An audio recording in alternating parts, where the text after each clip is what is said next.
Close টেস্টে যখন তুমি যাবা স্টেজি 5 মার্কস যেহেতু এখানে আছে, দেখো আন্ডারস্ট্যান্ডিং পার্টস অফ স্পিচ, তোমাদের ফার্স্টে পার্টস অফ স্পিচ জানতে হবে। কি জানতে হবে? Parts of speech, parts of speech জানতে হবে। Do not copy directly, do not copy directly, বক্সের ক্লুগুলো হুবহু বসানো যাবে না, প্রয়োজনীয় ওয়ার্ড ফ্রম ইউজ করতে হবে। মানে তোমার যে বক্সটা দেয়া থাকবে, মানে উইথ ক্লু যেহেতু, তার মানে তোমার বক্সে দেয়া থাকবে, বক্স করে এভাবে দেয়া থাকবে, বক্সের গুলো হুবহু ইউজ করা যাবে না। যাবে না বলতে তোমাকে চেঞ্জ করতেই হবে। এরপর হচ্ছে নাউন রুল, আর্টিকেল অথবা প্রিপোজিশনের পরে শূন্যস্থান থাকলে সাধারণত নাউন বসে। ধরো তোমাদের এরকম আছে, একটা সেন্টেন্স দেওয়া আছে, এখানে আর্টিকেল আছে, এখানে আর্টিকেল আছে, এরপরে ড্যাশ, ফুল স্টপ। এখন এই যে আর্টিকেল, তোমার এই যে গ্যাপটা রয়েছে, গ্যাপের মধ্যে ভাইয়া যেহেতু আমরা দেখতে পাচ্ছি যে আর্টিকেল আছে, তার আগে আর্টিকেলের পরে যদি ফুল স্টপ থাকে, সেখানে আমাদের যে একটা মাত্র ওয়ার্ড বসে সেটা অবশ্যই নাউন। তাহলে তোমাকে অবশ্যই খুঁজে বের করতে হবে যে বক্সে কোথায় নাউন আছে, সেই নাউনটা খুঁজে বের করতে হবে। পার্টস বেসিস তোমার এখানে খুবই ইম্পর্টেন্ট। যারা পার্টস বেসিস পড়ো নাই, একবার আমার ক্লাসটা দেখে আসো, অথবা আমাদের যে ফ্রি গ্রুপটা আছে, আমাদের কমেন্ট বক্সে লিঙ্ক দেওয়া থাকবে, ফ্রি গ্রুপে অ্যাড হও, ক্লাস পেয়ে যাবা। এবার দেখো অ্যাডজেক্টিভ রুল, নাউনের পূর্বে এবং লিঙ্কিং ভার্বের পরে অ্যাডজেক্টিভ ব্যবহৃত হয়। ওকে, তাহলে দেখো নাউন টু অ্যাডজেক্টিভ, আমাদের বেস ক্লু হচ্ছে সাকসেস।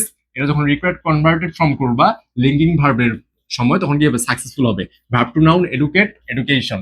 ভার্ব টু ভি3 ডিস্ট্রয়, ডিস্ট্রয়েড, এরকম। ওকে, তারপর দেখো আমরা যে একটা দেখি যে the plus noun plus of, the plus noun plus of, কি এটা কি বললাম? দেখো the plus noun plus of.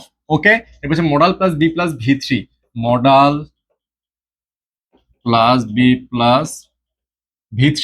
এরপরে কি preposition plus gerund, preposition plus gerund, preposition, preposition plus V plus ING মনে রাখলেও হবে। হ্যাঁ, কিন্তু এখানে টু ব্যতীত, টু ব্যতীত মানে টু ব্যতীত যে কোনো প্রিপোজিশন থাকলে সেখানে ভার্বের সাথে আইএনজি যুক্ত করতে হয়। ওকে, তারপর দেখো, তারপর আমরা এটা ডিরেক্ট দেখে নেই যে আ nation can not build itself without proper, এই যে এই নাম্বার দেওয়া আছে, এখানে কি হবে? এডুকেশন। কি হবে? Proper education. এরপর দেখো দা ডেভেলপমেন্ট, যেহেতু আগে আমাদের অ্যাডজেক্টিভ আছে, পরে আমাদেরকে নাউন বসাইতে হয়। ওকে, এরপরে দেখো যে দা ডেভেলপমেন্ট, আমাদের এটা গ্যাপে দেওয়া থাকবে, the dash of a country depends entirely on its young generation. আগে অর্থ বুঝতে হবে। তোমাকে কি বুঝতে হবে ভাইয়া? আগে তোমাকে অর্থ বুঝতে হবে। অর্থ যদি না বুঝো তাহলে তুমি করতে পারবে না। ওকে, তাহলে তোমাকে অর্থটা বুঝতে হবে। তাহলে the development of a country depends entirely on its young generation. তারপরে বি নাম্বার হয়ে গেল আমাদের answer. If we fail to guide them properly their potential will be destroyed. এই যে ডিস্ট্রয় দেওয়া ছিল, আমাদের এখানে ডিস্ট্রয় দেওয়া ছিল, ডিস্ট্রয়েড হয়ে যাবে। We must focus on solving. এই যে প্রিপোজিশন আছে, কি আছে ভাইয়া? প্রিপোজিশন আছে, প্রিপোজিশন থাকলে কি হয়? ভার্বের সাথে আইন যুক্ত হয়, সলভিং হয়ে গেল। Water pollution is a big challenge, ensuring pure water. কি আছে? Ensuring pure water. এই যে ওয়াটারটা আমাদের নাউন, তার আগে আমাদের কি বসাইতে হয়? অ্যাডজেক্টিভ বসাইতে হয়। ওকে, এই যে দেখো এখানে আমাদের রুলস আমরা আবার দিয়ে দিয়েছি, তোমাদের অসুবিধা না হয়। যে এডুকেশন ফলোজ অ্যাডজেক্টিভ প্রপার, ঠিক আছে? প্রপার এডুকেশন, এর কারণে আমাদের কি হবে?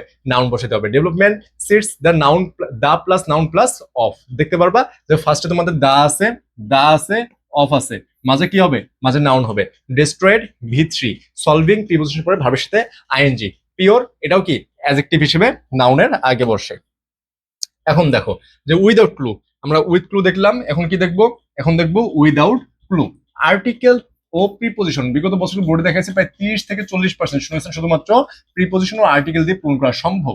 মানে তোমার যদি সেকেন্ড পার্ট হওয়া থাকে, আর্টিকেল এবং প্রিপোজিশন যদি হওয়া থাকে, তুমি 30 থেকে 40% কমন পাবা ইনশাআল্লাহ। ঠিক আছে? রিলেটিভ প্রোনাউন, রিলেটিভ প্রোনাউন থেকে তোমাদের প্রশ্ন আসে, এই যে বিশেষ করে হু, হু থেকে প্রশ্ন আসে। শূন্যস্থানের মানুষ, পূর্বে মানুষ থাকলে হু, এবং জড়বস্তু বা প্রাণী থাকলে হুইজ বা দ্যাট বসে, মানে মানুষ অন্য কিছু থাকলে হুইজ বা দ্যাট। সাবজেক্ট ভার্ব এগ্রিমেন্ট থেকে সিঙ্গুলার প্লুরাল টেন্স বিবেচনা করে এখান থেকে প্রশ্ন আসে। মানে তোমার সেকেন্ড পার্টের টপিক থেকে প্রশ্ন আসবে, সেটা উইথ ক্লু এবং উইদাউট ক্লুতে গেলেই বুঝতে পারবা যে সেকেন্ড পার্টটা কিরকম লাগে, গ্রামার কিরকম লাগবে। দেখো অফের সম্বন্ধ প্রকাশের দ্য হিস্ট্রি অফ বাংলাদেশ, হ্যাঁ, বাংলাদেশের, এই যে রয়ের অর্থ প্রকাশ করে, কি কিসের অর্থ? রয়ের অর্থ। ফর মানে জন্য, টু মানে অভিমুখে বা দিকে বোঝাতে, বাই বলতে কোনো বিষয়ের মাধ্যমে বা দ্বারা বোঝাতে। ঠিক আছে, এগুলো তোমাদের ইউজ করতে হবে। এখন দেখো শূন্যস্থানের ঠিক পরেই দেন থাকলে, শূন্যস্থানের ঠিক পরেই কোথায়? শূন্যস্থানে মনোযোগ, ভাই তোমার মনোযোগ নাই কেন? মনোযোগ দিতে হবে না? মনোযোগ দাও না, ক্লাসটা করো। এই তোমাকে বলতেছি মনোযোগ দাও। যে শূন্যস্থানের পরে ঠিক, শূন্যস্থানের ঠিক পরেই দেন থাকলে সেখানে অ্যাডজেক্টিভের পরে কম্পারেটিভ নাউন বসে, ডিগ্রিতে চলে যাবে। কিসে যাবে? ডিগ্রিতে ডিগ্রিতে চলে যায়। এরপরে কনজাংশন অফ কন্ট্রাস্ট, বাক্যের দুই অংশ বিপরীত অর্থ প্রকাশ পেলে অলদো অথবা দো ব্যবহার করতে হয়। মানে যদি বিপরীত অর্থ প্রকাশ পায়, বিপরীত অর্থ, তাহলে দো অথবা অলদো, ঠিক আছে। কিন্তু বিপরীত অর্থ প্রকাশ পেতে হবে, এখানে বিপরীত অর্থ থাকবে। কি অর্থ? বিপরীত অর্থ। বোঝা গেছে? তারপর দেখো অ্যাডভার্বিয়াল চেক, বাক্যটি সম্পূর্ণ হওয়ার সাথে যদি শেষে শূন্য থাকে তবে সেখানে অ্যাডভার্ব এলওয়াই যুক্ত শব্দ বসে। এখন অ্যাডভার্ব এবং অ্যাডজেক্টিভ কিভাবে বুঝবা? যে অ্যাডজেক্টিভ এবং অ্যাডভার্ব এটা বোঝার উপায় কি? অ্যাডজেক্টিভ হলো noun plus LY, noun plus LY, আর অ্যাডভার্ব হলো adjective plus LY. Noun plus LY তখন কিভাবে হয়? যখন তুমি বলবা যে ফাদার, সরি মাদার লিখি আমরা, হ্যাঁ, মাদার প্লাস এলওয়াই কি হয়ে যায়? মাদারলি হয় না ভাইয়া? মাদারলি, মাদারলি, এই যে এটা কি হয়ে গেল? এটা অ্যাডজেক্টিভ হয়ে গেল। মানে অ্যাডজেক্টিভের সাথে যখন তুমি এলওয়াই যুক্ত করবে সেটা হবে অ্যাডভার্ব। যেমন কাইন্ডলি বলো, অনেস্টলি বলো, এগুলো কি হয়ে যায়? এগুলো অ্যাডভার্ব হয়ে যায়। এরপরে দেখো, এরপরে আমরা আনসার প্র্যাকটিস প্র্যাকটিস দেখি একটা। Okay, human life is a dynamic and it passes through. এই যে পাসেস থ্রু, যখন পাসেস বা অতিক্রম করা বোঝাবে এরকম যখন আসবে তখন তোমাকে থ্রু অথবা অ্যাক্রস বসাতে হবে। Okay, define important stages, the most crucial stages. দেখো তো এটা ধাপ বোঝাচ্ছে না? যখন ধাপ বোঝায় পুরো প্যাসেজটা তোমাকে পড়তে হবে, পুরোটাই পড়তে হবে, পুরোটা তোমাকে পড়তে হবে। যদি না পড়ো তাহলে বুঝবা না। তো ধাপ বা স্টেজ বুঝাবে তখন কি আমরা স্টেজ অথবা ফেজ বসাবো। এরপরে if youth is wasted in bad, মানে ইফ ইয়ুথ যদি যুবকেরা বা যে যুবক বয়স এটা যে আছে যদি ওয়েস্ট হয় ব্যাড সিচুয়েশন বা হ্যাবিটস বা deeds, the entire future of the individual is ডোমড।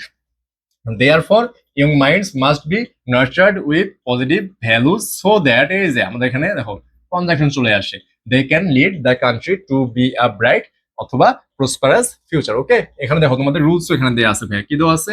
রুলসও দেয়া আছে। থ্রু প্রিপোজিশন ইন্ডিকেটিং পাসেস, দেখো পাসেস, মুভমেন্ট, এরপর হচ্ছে স্টেজ অথবা phase, singular, noun, acting, as for subject, সব দেখে নিবা, ওকে।